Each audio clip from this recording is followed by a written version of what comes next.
శాకాహార జగత్ కి శాకాహార దమ్మపేటకి శాకాహార ఖమ్మంకి శాకాహార తెలంగాణకి జిందాబాద్ జిందాబాద్ శాకాహారం జిందాబాద్ జిందాబాద్ జిందాబాద్ శాకాహారం జిందాబాద్ జీవహింస మహాపాపం జీవహింస మహాపాపం జీవహింస మహాపాపం ఏ జీవిని చంపే హక్కు ఎవరికీ లేదు ఏ జీవిని చంపే హక్కు ఎవరికీ లేదు ఏ జీవిని చంపే హక్కు ఎవరికీ లేదు అహింస పరమో ధర్మ అహింస పరమో ధర్మ అహింస పరమో ధర్మ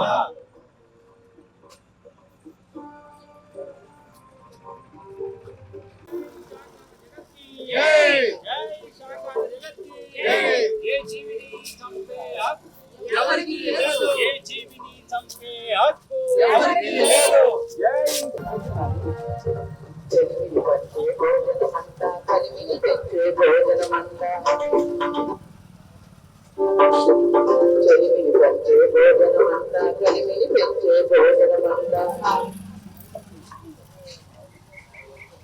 జీవారారా ధ్యానం చేయరా ఆరోగ్యంగా ఉండాలంటే ధ్యానం ధ్యానం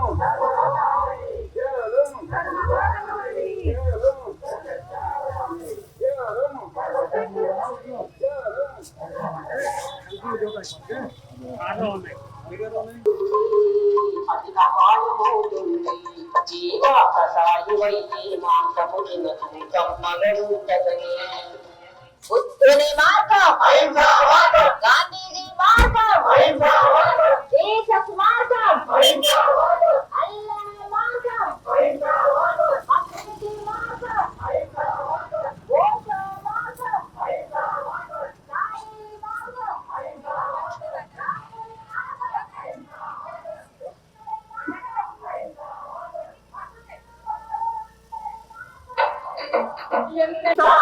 దేవతల పేరుతో ఏ జీవిని చంపే హక్కు జిందాబాద్ జిందాబాద్ శాకాహారం జిందాబాద్ ధ్యానము చేయరా ధ్యానము చేయరా దైవము నీవెరా జీవారారా ధ్యానము చేయరా ధ్యానము చేయరా దైవము నీవెరా శాకాహార జగత్తుకి ధ్యాన జగత్తుకి జై ఏ జీవిని చంపే హక్కు ఏ జీవిని చంపే హక్కు జై శాకాహార జగత్కి కళావతి కయ్యారాలయ్యో పక్షులనటి సంపారాలయ్యో కళావతి కయ్యారాలయ్యో మన పిల్ల పాపలనైతే మనము ముద్దుగా చూస్తాను మన పిల్ల పాపలనైతే మనము ముద్దుగా చూస్తాను వాడి పిల్లలకైనా వాడికి కూడా ఉండు మన పిల్లలకైనా పడవస్తే అల్లాడిపోతాను వాడి పిల్లలపైన పైన జాలి చంపుకలుస్తారు అయ్యో కోసుకలుస్తారు చిట్టి చిట్టి పక్షులకి చంపారయ్యో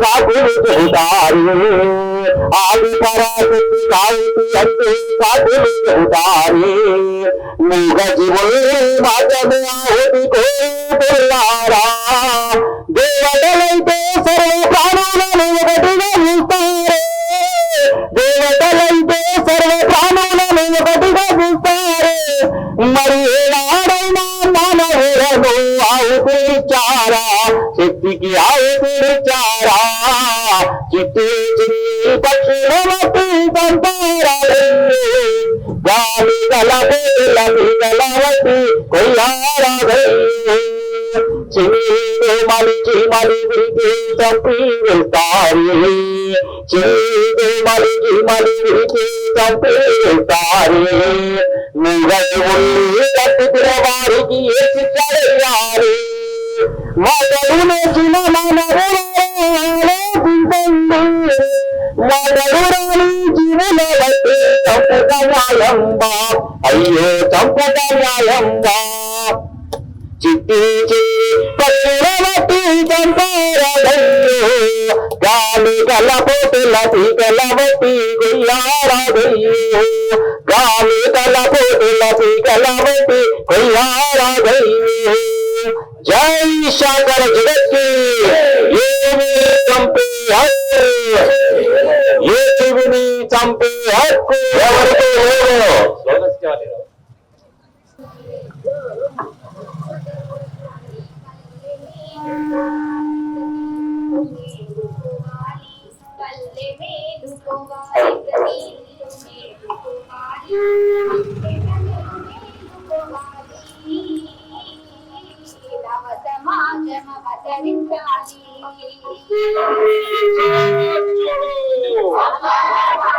ఆరోగ్యమే మన ఆరోగ్యం. ఆరోగ్యంగా ఉండాలంటే ఆరోగ్యానికి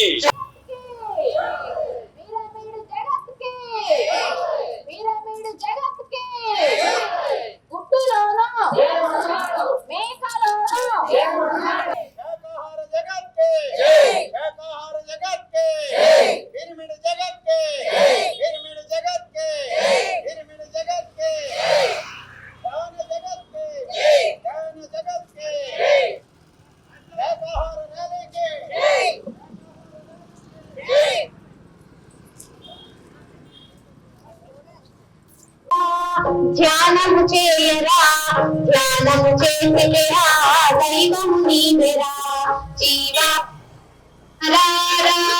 ధ్యానము చేయరా ధ్యానము చేసిరా దైవము నీ ఆరోగ్యంగా ఉండాలంటే ధ్యానం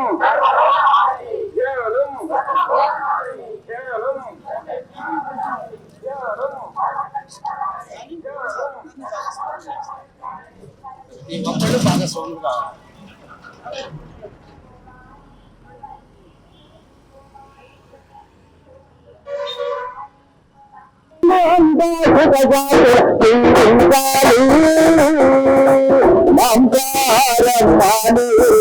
కావాలి. మానవులంతా రావాలి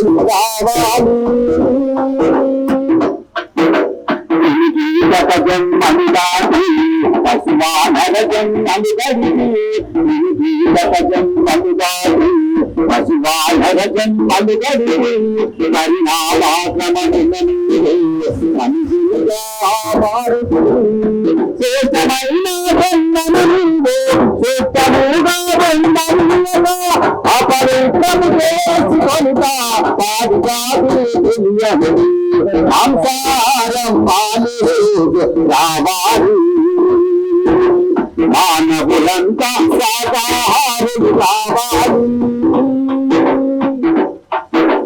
మానవులు మాంసము ఈదరి మామండి పరా ప్రాణులన్నా నీతి తెలియాలండి మానవులు మాంసము ఈదరి మామండి పరా ప్రాణులన్నా నీతి తెలియాలండి వాళ్ళను గారు ఎవరైనా సంతపడింటే నీకు ఎట్లా ఉంటుందో ఒకసారి మాంసాహారం మానే రావాలి మానవులంతా శాకాహారులు కావాలి ఇతర జీవులను బతికించి అమ్మదని కడుపుతుంది ఇతర జీవులను బతికించి అమ్మదని కడుపుతుంది కడుపునా అది ఖజానా కడుపునా అది ఖజానా ఆ జీవుల దేశము నీ చెవులకు వినబడలేదా ఆ జీవుల దేశము నీ చెవులకు వినబడలేదా నీ కఠిన హృదయపు పరిణమ్మది రాని రాదా మాంసాహారం మాని రావాలి మానవులంతా సాగారి రావాలి బాలకు ముందుగా బదులంటావు పండుగ బాలకు ముందుగా బదులంటావు పది చేసిన తలను తీరా ముందుగా చూపుతావు పదులు రక్తదర్శనాలతో ఆ బ్రహ్మకు ఏ పని లేదు పదులు రక్తదర్శనాలతో ఆ బ్రహ్మకు ఏ పని లేదు ఆత్మశుద్ధి చేసుకుంటే అంతే కాలేదు నరముడు మాంసాహారం మానేరు రావాలి ఆ నదులంతా సాగాలి రావాలి మాంసాహారం మానేరు రావాలి ఆ నదులంతా సాగాలి రావాలి మానవులంతా శాకాహారులు కావాలి జై శాకార జగత్తి యేసుడిని చంపే హక్కు యేసుడిని చంపే హక్కు ప్రపంచ శాంతికి భగవానుడికి మహాత్మా గాంధీజీకి మహాత్మా గాంధీజీకి మహాత్మా గాంధీజీకి పిరమిడ్ మాస్టర్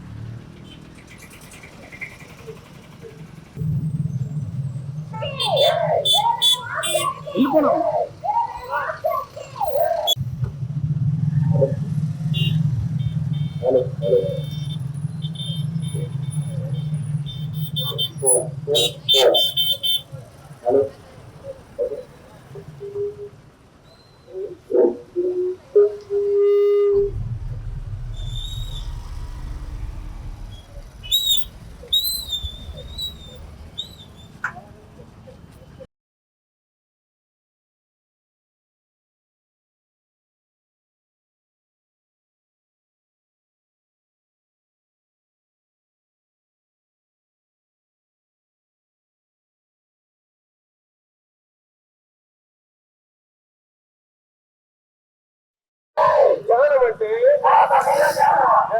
చేద్దాం ఆరోగ్యంగా ఉండాలంటే ధ్యానం ధ్యానం ధ్యానం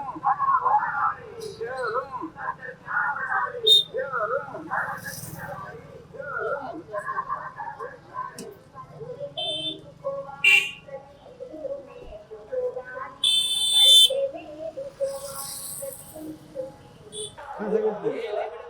అలా వెళ్ళిపోయింది ర్యాలీ మెడిటేషన్ చేయండి సార్ మెడిటేషన్ చెప్పండి అందరు కాసేపు మెడిటేషన్ చేయాలి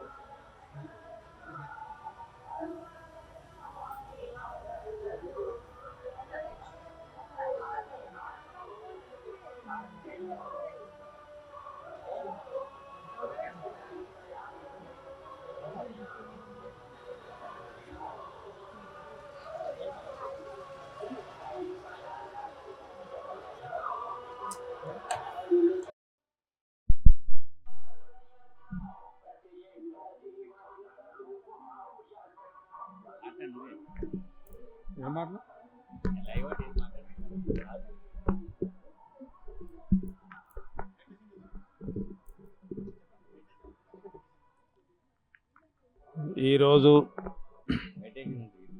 మందలపల్లిలో గ్రామంలో బాలాజీ పిరమిడ్ 1వ వార్షికోత్సవం మరి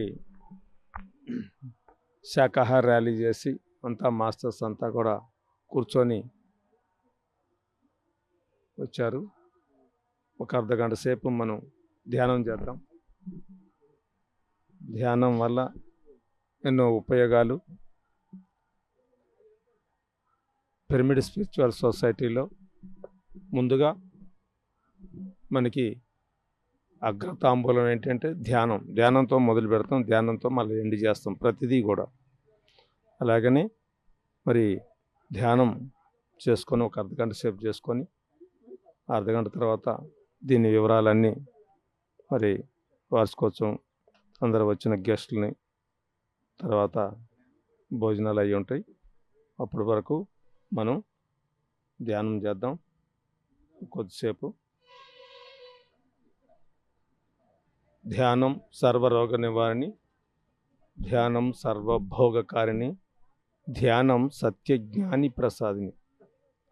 ధ్యానం ఎవరైతే చేస్తారో వారే దేవతలు అంటారు సుభాష్ పత్రిజీ మహారాజ్.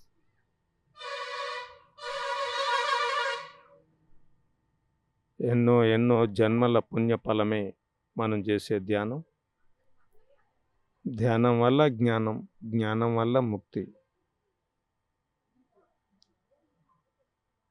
పూర్వజన్మ సుకృతం ఉంటే తప్ప ఈ ధ్యాన మార్గంలోకి రాలేం కాక రాలేం.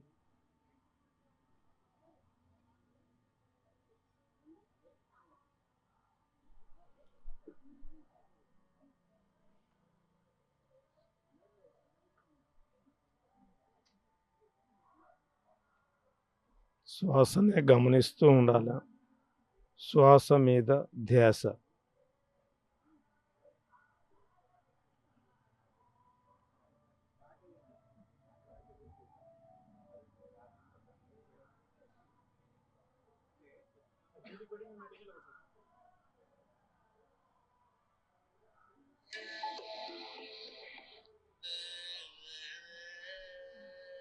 ఎవరు కళ్ళు తెరవద్దు, ససేమరి ఎవరు కళ్ళు తెరవద్దు. అద్భుతమైన ఎనర్జీని తీసుకుందాం మనం. మ్యూజిక్ పెడతాను, మ్యూజిక్ మీద కాన్సన్ట్రేషన్ చేద్దాం అందరం.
అందరూ కూర్చోవాలండి, ఎవరు మాట్లాడద్దు. మెడిటేషన్ లైవ్లో నడుస్తుంది, లైవ్ వెళ్తుంది.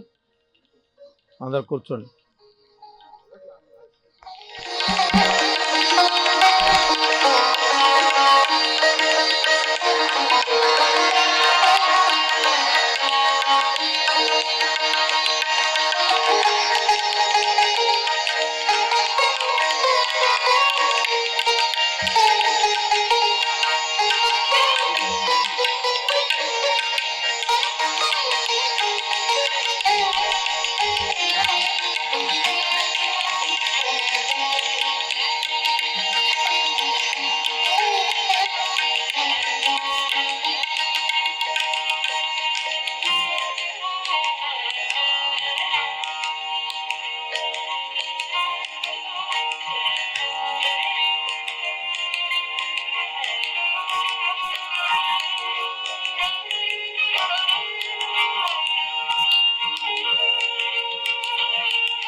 హాయిగా కూర్చున్నాం. శ్వాస మీద ధ్యాస ద్వారా ఆలోచన లేని స్థితి. మనం ఎందుకోసం కూర్చుంటున్నాము? ఆలోచన లేకుండా ఉండడం కోసం కూర్చుంటున్నాం. దాని పేరు ధ్యానం. ఎలా ఆలోచనలు ఆగుతాయి? సహజమైన ఉచ్ఛ్వాస నిశ్వాసలను కాసేపు సరిగ్గా గమనిస్తే ఆలోచనలు ఆగుతాయి. దాని పేరే ధ్యానం. ధ్యాన స్థితిని పొందాలి. దేని ద్వారా? ధ్యాన సాధన ద్వారా. శ్వాసను గమనించడం అనేది ధ్యాన సాధన. ఆలోచనలు ఆపగలగడం అనేది ధ్యాన స్థితి. హాయిగా కూర్చున్నాం. మనసే మాయామృగమవు, మనసేమిటి మరి పై పైకి పోనీక, మనస్సును చంపిన మనసంది ముక్తి మహిళోవేమా, ఆలోచనలు గొలుసులు గొలుసులుగా వస్తుంటాయి. వాటికి అడ్డుకట్ట వేయడమే ధ్యాన సాధన.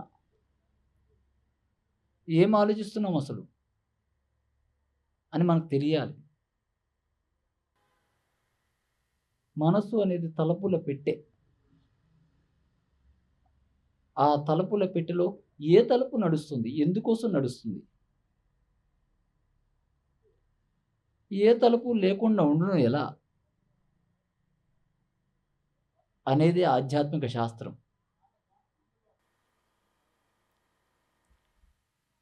మనసు నిర్మూలమైపోతే మిగిలేదే ఆత్మ పదార్థం, అదే మనం.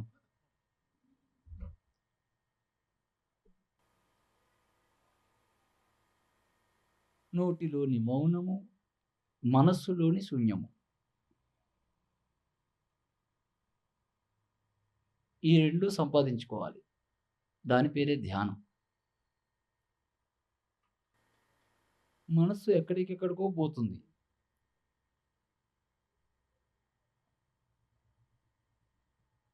ఆ మనస్సుని శరీరం దగ్గరికి తీసుకురావాలి. దాని పేరే ధ్యానం.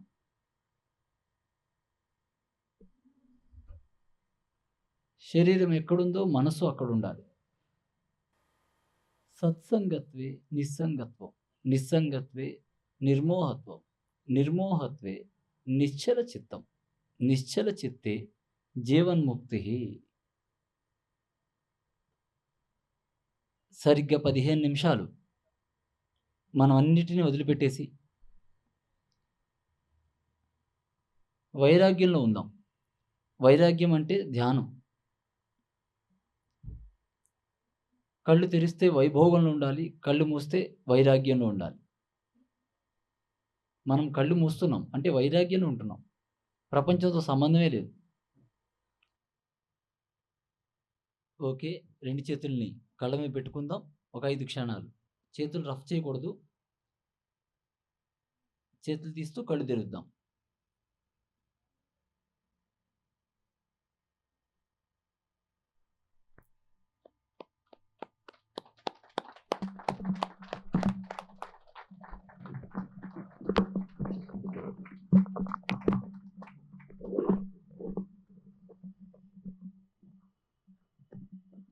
Good evening friends. Jagadguru Brahmarshi Pitamaha Patriji గారికి మనం గట్టిగా క్లాప్స్ కొడదాం. మరి మనందరం ఇక్కడ గ్యాదర్ అవ్వడానికి ముఖ్య కారణమైనటువంటి శ్రీ బాలాజీ పిరమిడ్ ధ్యాన మందిరానికి గట్టి క్లాప్స్ కొడదాం ఒకసారి. మరి దాన్ని నిర్మించినటువంటి శ్రీనివాస్ రెడ్డి దంపతులకి క్లాప్స్ కొడదాం ఒకసారి. మరి అలాగే ముఖ్య అతిథులుగా పిలవగానే మరి హైదరాబాద్ నుంచి, మరి సిద్దిపేట నుంచి, మరి అలాగే పాల్వ నుంచి, భద్రాచలం నుంచి వచ్చినటువంటి ఈ యొక్క మహానుభావులు, వారందరూ గట్టి గట్టి క్లాప్స్ కొడదాం. మరి అందరికీ తెలుసు, వీళ్ళ గురించి చెప్పాల్సిన పని లేదు. మరి పత్రి సార్ ఏం చేశారంటే, ఒక ఇంటర్వ్యూలో రామ్ లక్ష్మణ్ని అడిగారు, మీ తర్వాత మీ వారసులు ఎవరని అడిగినప్పుడు ఆయన వాళ్ళ కుటుంబ సభ్యుల పేర్లు చెప్పలా, వాళ్ళ బంధువుల పేర్లు చెప్పలా, వాళ్ళ కులం వాళ్ళ పేరు చెప్పలా. నా తర్వాత పిరమిడ్ మాస్టర్లు అందరూ నా వారసులు అని చెప్పారు ఆయన. అంటే ఒక తండ్రికి వారసుడు అని ఎలా అంటే ఆస్తులకి వారసులు కాదు. ఇక్కడ ఏంటంటే ఒక తండ్రి యొక్క ఆశయాలను ఎవరైతే వాళ్ళు నెరవేరుస్తారో వాళ్ళే నిజమైనటువంటి వారసులు. మరి జనరల్గా ఏమంటామంటే చాలామంది మన హైందవ ధర్మాలు ఏం చెప్తూ ఉంటారంటే, పుత్రుడు అంటే పున్నామ నరకాన్ని దాటించేవాడిని పుత్రుడు అని చెప్తూ ఉంటారు.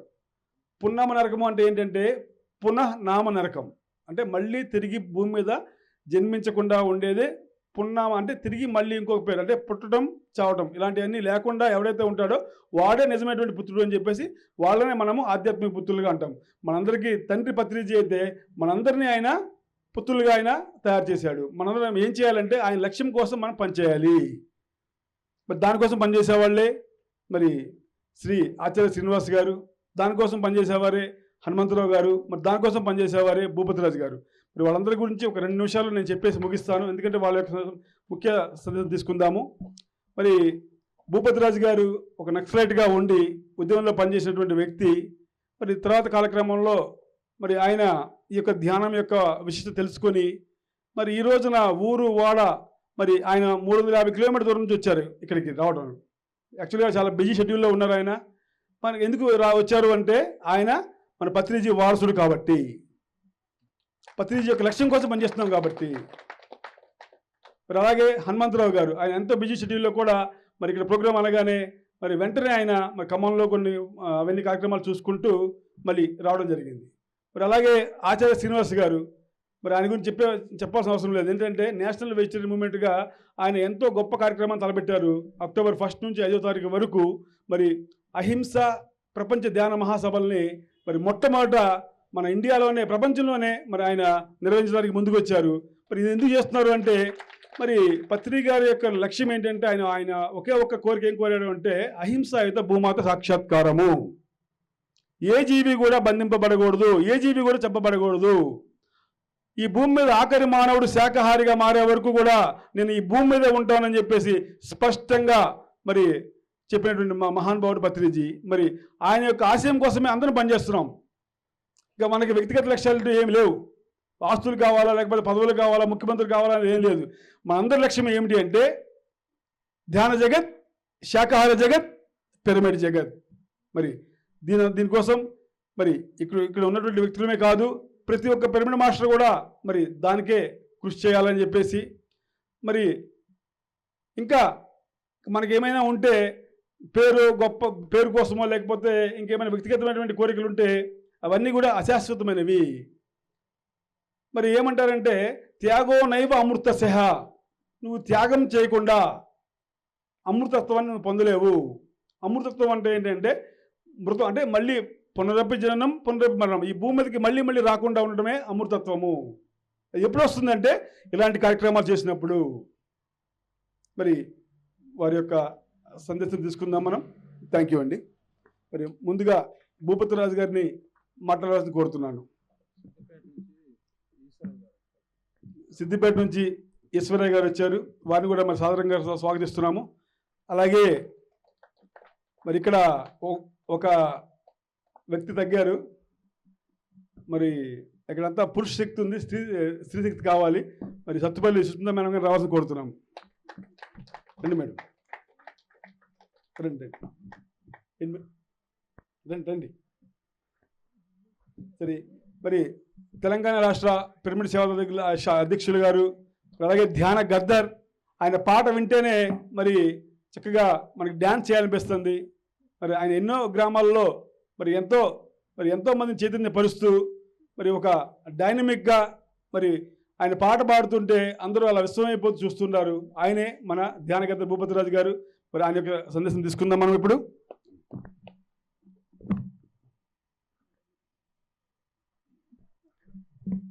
థ్యాంక్ యూ అన్న. ఎలా ఉంది ర్యాలీ? అదే మరి, ఎందుకంటే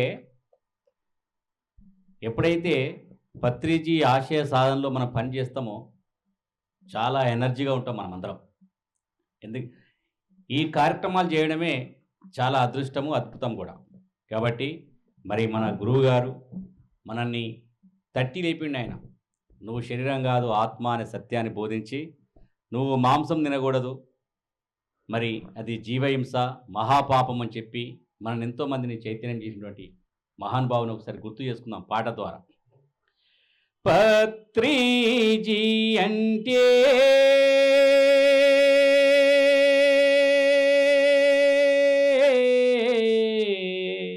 పత్రిజీ అంటే సృష్టిని నడిపిస్తున్న మూల చైతన్యానికి ప్రతిరూపం.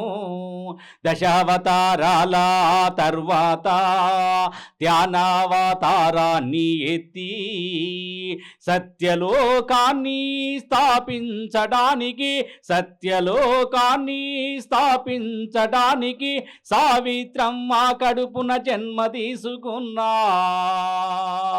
మహా అవతారం.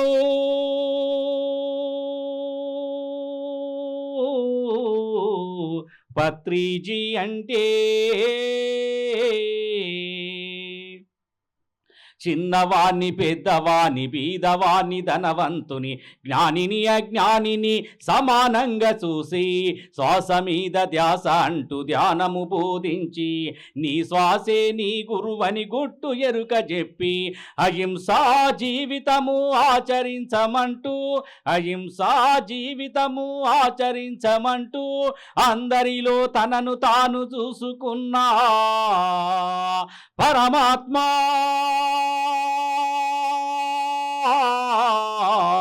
పత్రిజీ అంటే ఒక శకానికి కాదు ఒక యుగానికి ప్రతినిధి. ఒక శకానికి కాదు ఒక యుగానికి ప్రతినిధి. ఒక యుగ పురుషుడు మన పత్రిజీ. ఒక యుగ పురుషుడు మన పత్రిజీ. చాలామందిని పత్రి సారు చైతన్యం చేయడం జరిగింది. ఎందుకంటే నా జీవితంలో నేను పత్రి సారు ఆయన గురువుగా పొందడమే నేను గొప్ప అదృష్టంగా భావిస్తూ ఉంటాను. నా జీవితం అంతా ఈ సమాజాన్ని మార్చాలి, ఈ సమాజం బాగుండాలి, ఈ సమాజం కోసం ఎప్పుడు నిరంతరము పోరాటంలోకి వెళ్ళినవాడిని నేను. మామూలుగా సాయుధ పోరాటం అంటే ఎవరు చేయరు. మామూలుగా ఉద్యమాలు చేయడం వేరు, ఎర్ర జెండా పట్టుకొని సుత్తే కొడవలు జెండా వేసుకొని తిరగడం వేరు. కానీ సాయుధ పోరాటం అనేది తుపాకీ వేసుకొని తిరగడం అనేది చాలా ఆషామాషి విషయం కాదు. అట్లాంటి జీవితంలోకి వెళ్ళిన తర్వాత నేను బయట పడడం అనేది ఒక ఎత్తు, బయట పడ్డ తర్వాత పత్రిసారి దొరకడం గొప్ప అదృష్టం. ఎందుకంటే దానికి ఫలితమేది. ఈరోజు నేను ఎందుకు ఈరోజు మన గాంధీ అన్న చెప్పి నాకు 300 కిలోమీటర్లు 400 కిలోమీటర్లు ఎందుకోసం అంటే నేను 2 ఎగ్జాంపుల్ చెప్తాను సింపుల్గా. నేను నక్సలైట్ ఉద్యమాల్లో ఉన్నప్పుడు 1999లో నేను సరెండర్ అయిదామనుకున్నా పోలీసు వాళ్ళకి. సరెండర్ అయిదామనుకున్నప్పుడు వాళ్ళు ఏం చేశారంటే నన్ను ఒక దళానికి అప్పచెప్పారు. 8 మంది దళం, 2 ఆడవాళ్ళు 6 మగవాళ్ళు. ఆ దళానికి అప్పచెప్పారు. వాళ్ళు ఏం చేయాలంటే ఛత్తీస్గఢ్ నుంచి నన్ను ఆంధ్రప్రదేశ్కి తీసుకురావాలి, వాళ్ళ బాధ్యత. ఆంధ్రప్రదేశ్ బార్డర్లు అప్పచెప్తే అప్పుడు నేను ఎక్కడికి వెళ్ళాలి, ఎక్కడ సరెండర్ కావాలి అంతా ప్రోగ్రామ్ ఉంది. అది దాదాపు ఛత్తీస్గఢ్ నుంచి ఆంధ్రప్రదేశ్కి రావాలంటే కనీసం నిలబడుతుంది, నడుచుకుంటూ రావాలి కాబట్టి వెహికల్ మీద వచ్చేది కాదు. అట్లా వస్తున్న సమయంలో ఒక రాత్రి ఒక 2 విలేకరుల పేరుతో వచ్చి వాళ్ళు ఇంటర్వ్యూ చేశారు. అది అయిపోయిన తర్వాత నాకు వారి మీద ఎందుకో డౌట్ ఉంది. నేను వీళ్ళకి చెప్పిన దళానికి, అన్న నాకు కొంచెం వాళ్ళు డౌట్ ఉంది ఒకసారి చూడంటే, ఏం లేదన్న వాళ్ళు ప్రెస్ రిపోర్టర్సే అన్నారు. ఓకే అని చెప్పిన పోతే, కానీ లోపల నాకు ఉంది కదా డౌటు. అది నన్ను ఆలోచిస్తూ ఉన్నా. రాత్రి 12 తర్వాత నేను ఏదైతే ఊహించినో అదే జరిగింది. ఆ పోలీసు వాళ్ళు రాత్రి మా మీద దాడి చేసారు. దాడి చేసినప్పుడు మేము కూడా ఎదురుకాల్పులు స్టార్ట్ చేసినాం. మేము 9 మంది నాతో పాటు మేము ఎదురుకాల్పులు చేస్తూ ఉన్నాం. అట్లా 2 గంటలు 3 గంటలు కాల్పు జరిగి ఎవరంతలా వాళ్ళు తప్పించుకున్నారు. నేను కూడా ఒక దిగి తప్పించుకున్నా. తర్వాత చాలా దూరం పోయిన ఒక తండాకు పోయినా. ఆ తండా నుంచి నన్ను వాళ్ళు ఏం చేశారంటే బైక్ మీద చాలా దూరం తీసుకుపోయారు. అంటే తప్పించారు అనమాట. దాదాపు 60-70 కిలోమీటర్లు దూరం తప్పించారు. తప్పించిన తర్వాత నాకు తెల్లారి ఈరోజు రాత్రి ఎన్కౌంటర్ జరిగింది కదా, మరి ఎంతమందికి ఏమైనా గాయాలైనాయా ఏమైనాయి అని చెప్పి నేను అనుకుంటే అప్పుడేం ఫోన్లు లేవు. ఇది 1999లో ఫోన్లు ఏం లేవు. వాళ్ళు తెలుసుకుంటే ఆ రోజు ఆ 8 మంది ఎన్కౌంటర్లు చనిపోయారు. రాత్రి నాతో ఉన్నటువంటి 8 మంది ఎన్కౌంటర్లు చనిపోయారు. చనిపోయిన తర్వాత నేను వచ్చే టైంలో ఆ 8 మందికి నాకు తెలిసినటువంటి డబ్బు ఉంది. ఆ డబ్బు దాదాపు 2 కోట్ల రూపాయలు మా దగ్గర. అప్పుడు వాళ్ళు చనిపోయిన తర్వాత ఆ డబ్బును నేను తీసుకుపోవాలి, లేకపోతే పార్టీకి అప్పచెప్పాలి, 2 ఉంటాయి. నాకు ఏమనిపించిందంటే లోపల ఒకటి ఉంటుంది కదా, మనసు చెప్తా ఉంది, చలో భూపతిరాజు 2 కోట్ల రూపాయలు తీసుకొని పోతే మంచిగా లైఫ్ సెటిల్ అయిపోతుంది, అని లోపల చెప్తుంది. ఇంకొకటి వచ్చి చెప్తుంది, అరే భయ్ నువ్వు వచ్చింది దీనికోసం కాదు, నువ్వు సమాజం కోసం వచ్చినావు, నీ ఆశయం ఏటిపోయింది, నీ ఆలోచన ఏమైంది చెప్పి ఇంకొకటి కొడుతుంది. నేనేం చేసినప్పుడు ధ్యానం తెలియదు కానీ పోయే గుట్ట మీద కూర్చొని బాగా ఆలోచించిన. చివరికి నా మనసు లోపలికి ఏమొచ్చిందంటే ఈ డబ్బు నీకు అవసరం లేదు అని వచ్చింది. అప్పుడే ఆ డబ్బును నాతో ఉన్న ఆ తుపాకీని పార్టీకి అప్పచెప్పి బయటకు వచ్చిన. ఎందుకు చెప్తున్నానంటే ఒకవేళ 8 మందితో పాటు నేను ఉన్నా, ఏ 8 మందికి తగిలిన తుపాకీ గుండు నాకు తగిలితే ఆ రోజు ప్రాణం పోతుండే కదా. మరి నాకు ప్రకృతి అవకాశం ఇచ్చిందా లేదా భూమి మీద జీవించడానికి, ఈ జ్ఞానం తెలుసుకోవడానికి, పత్రిస్తాను గలపడానికి. రెండవది 2 కోట్ల రూపాయలు ఒకవేళ నేను తీసుకొని ఉంటే ఈ రోజు 200 కోట్లు అవుతుండే బహుశా. అవి మేనేజ్ చేస్తా పెద్దగా తయారైపోతాయి కదా. 2 కోట్లే ఉంచుతాం మనం, 2 కోట్ల 200 కోట్లు చేస్తాం మనం, 2000 కోట్లు కూడా చేస్తాం, మనకు ఆ శక్తి ఉంది కాబట్టి. అట్లా 200 కోట్లు 300 కోట్లు అయినాక గాంధీ అన్న మెల్లగా వచ్చి, అన్న నువ్వు ధ్యానం చేయంటే రాగు, నువ్వు హాయిగా కూర్చున్నావు, నా టెన్షన్ నాకుంది, నేను ఇప్పుడు ధ్యానం చేసే ప్రసక్తి లేదు, నేమన్నా ఉంటే నువ్వు ఏదని చెప్పు, 2 ముచ్చట్టిని టీయో అది ఆగిపి చెలగొడుతుంటే. హనుమంతరావు అన్న చెప్పిన వినకపోతుంది, ఎవరు చెప్పిన వినకపోతుంది. ఎందుకు వినకపోతే నా దగ్గర డబ్బు ఉంది కదా తలకాయకు, అది విననీయకపోతుండే నన్ను. కాబట్టి ప్రకృతి నాకు గొప్ప అవకాశం ఇచ్చింది. ఆ రోజు 200 రూపాయల కోట్లు ఆ క్షణము అది వద్దు అని ఒక ఆలోచన ఇచ్చింది చూడు, అది గొప్ప ఆలోచన నాకు. ఆ రోజు 2 కోట్లు లేకపోవడం వల్లనే ఈరోజు నేను హ్యాపీగా పత్రిసార్ దగ్గరికి రాగలిగిన. ఆ రోజు ఆ తూటా దిగకపోవడం వల్లనే నేను ఈరోజు పత్రిసార్ను రాగలిగిన. మరింత గొప్ప అవకాశం నాకు ప్రకృతి ఇచ్చినప్పుడు నేను సద్వినియోగం చేసుకోవాలా వద్దా? అంతే కదా, సద్వినియోగం చేసుకోవాలి. ఎందుకంటే అంత అవకాశం నాకు ప్రకృతి ఇచ్చింది, మరి అంత పెద్ద గొప్ప గురువుని ఇచ్చింది. ఇచ్చిన తర్వాత నా జీవితాన్ని నేను సద్వినియోగం చేసుకోవాలి. ఈరోజు నేను ఒక పాట వృక్షం గురించి ఒక పాట పాడిన నేను, అది మామూలు ట్రెండ్ కాలే పాట. నాకే గనక 2 చేతులుంటే ఆ చేతులను నరికేటి శక్తి ఉంటే, మనిషి నా ఒంటిని తాకేటోడా వాని మనుగాడను సాగించువాడా. వృక్షాన్ని రా నేను వృక్షాన్ని రా, మానవాళికి ప్రాణ భిక్షాన్ని రా. చంపొద్దురా నన్ను చంపొద్దురా, మీ బ్రతుకుల్లో చీకట్లు నింపొద్దురా. మట్టి తల్లి ఎదను చీల్చుకొని మొలక నయ్యి పురుడు పోసుకొని మానవ జాతికి సేవ చేసి మహావృక్షానిగా పేరు మోసి పుట్టేడు కష్టాల కొర్చుకున్నా చుట్టామోలే మిమ్ము చూసుకున్నా. కక్ష గట్టిన ప్రాణాలు బలిగొంటే కట్టెనయ్యి కాలిపోతా ఉన్నా. వృక్షాన్ని రా నేను వృక్షాన్ని రా, మానవాళికి ప్రాణ భిక్షాన్ని రా. ఇది నేను తెలంగాణ ఉద్యమంలో ఉన్నప్పుడు ఈ పాట పాడినా. అది దాదాపు కొన్ని కోట్ల మంది ఈ పాటను చూసి రీచ్ అయింది. అప్పుడు నేను ధ్యానంలోకి వచ్చిన తర్వాత ఆ పాట వింటా ఉంటే నా లోపల ఏదో ఒకటి వెలితి కనబడతా ఉంది. అప్పుడే చిట్టి చిన్ని పక్షుల వట్టి చంపారాదయ్యో, గామికల పోటెల్ల పీకల వట్టి కొయ్యారాదయ్యో అని పాట వచ్చింది. అప్పుడు నాకు అప్పుడు అనిపించింది అంటే నేను చేసిన ప్రచారము పత్రిసార్ దగ్గర రాకముందు నా జీవితం ఎలా ఉందో, మరి పత్రిసార్ దగ్గరకు వచ్చిన తర్వాత నా పాట మారిపోయింది. నేను ఒకటే చాలా హ్యాపీగా ఫీల్ అవుతా. ఎందుకంటే 14 సంవత్సరాలు గోషి గొంగడేసుకొని తెలంగాణ ఉద్యమంలో పనిచేసినాం. రాజిగవరే రాజిగవరే రైలపురము, రాజిగవరే బోరుగల్లు, రాజిగవరే కరీంనగరు, రాజిగా చేల్ పుడితెవ్వకడి సస్తే 2 రాజిగవరే రాజిగా ఎత్తుర తెలంగాణ జెండా, రాజిగవరే రాజిగా. ఇది కేసీఆర్ సమక్షంలో ఆయన కనీసం 4 గంటల పాటు కూర్చున్న స్టూడియోలో. నేను ఫస్ట్ పాటని రికార్డ్ చేసినప్పుడు అంటే నేను ఏ పాటలను పాడి చైతన్యం చేసినో నా జీవితాన్ని నేను అంటే అనుకున్నా. నేను తర్వాత ధ్యానంలోకి వచ్చిన తర్వాత నాకు ఇచ్చిన భగవంతుడు ఈ గొంతును నేను సద్వినియోగం చేసుకోవాలని చెప్పి ఈరోజు ఈ ఊరికి వచ్చిన. అంతే కదా, ఈరోజు నాకేం పని లేకపోతే గదే గోషి గొంగడేసుకొని గదే పాటలు పాడి నేను ఈరోజు తెలంగాణ రాష్ట్రం వచ్చింది. కానీ నేను చేయాల్సిన పని అది కాదు ఇది అని నాకు అర్థమైంది. మరి పత్రిజీ అనే ఒక గురువు దొరకడమే మనం ఎన్నో జన్మలు చేసుకున్న పుణ్యం.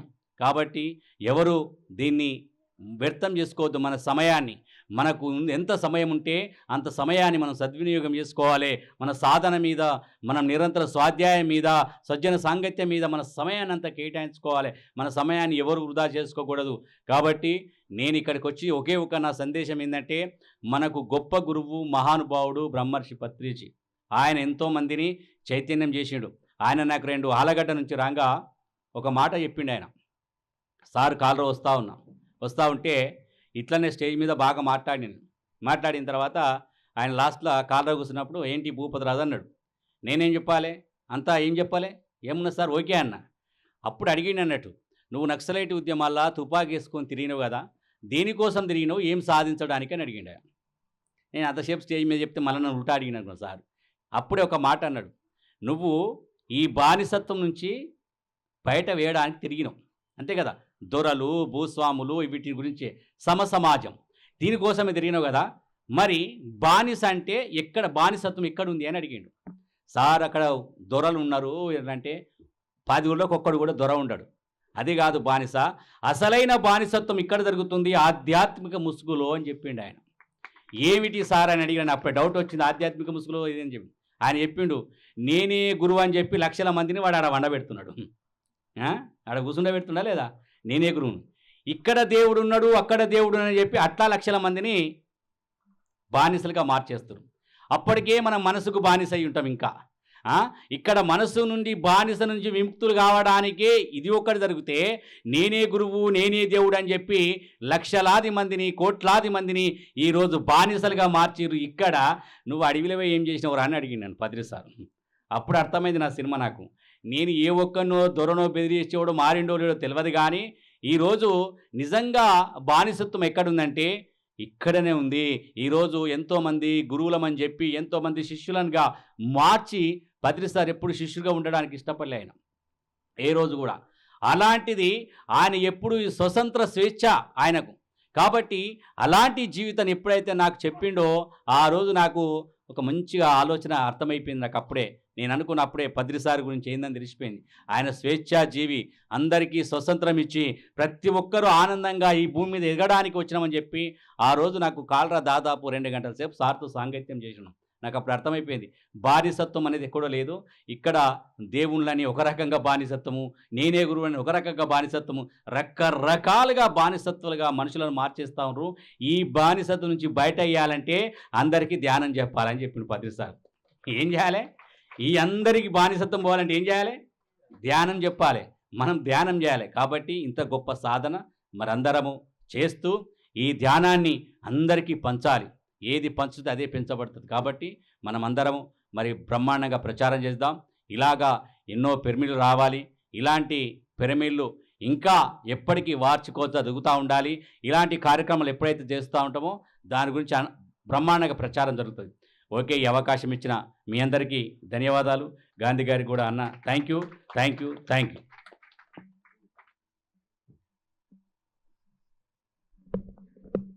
మరి ఎలా ఉందండి భూపతన్న, ఆయన మాటే మంత్రంగా పనిచేస్తుంది ఈ రోజున.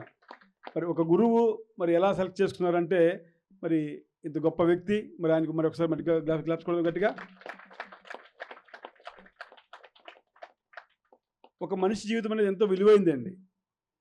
ఆ జీవిత కాలం పాటు అంటే ఏ వ్యక్తి ఎప్పుడు ఉంటాడో ఎప్పుడు పోతాడో ఎవరికి తెలియదు. కానీ ఉన్నంతకాలం ఏం చేయాలంటే మన యొక్క జీవితాన్ని 10 మందికి ఉపయోగపడే విధంగా మరి చేయాలంటే అది దానికి మార్గమే ఈ ధ్యాన ప్రచారము, శాకాహార ప్రచారము. మరి అలాగే మరి సత్తుపల్లిలో శ్రీ సప్తర్షి మెర్కబా పిరమిడ్ అనే ఒక గొప్ప ధ్యాన మందిరాన్ని నిర్మించి మరి మహిళా చైతన్యాన్ని ఆవిడ అందరికీ చాటి చెప్పారు. ఆవిడే మన సుష్మిత గారు. ఆవిడ యొక్క సందేశం తీసుకుందాం.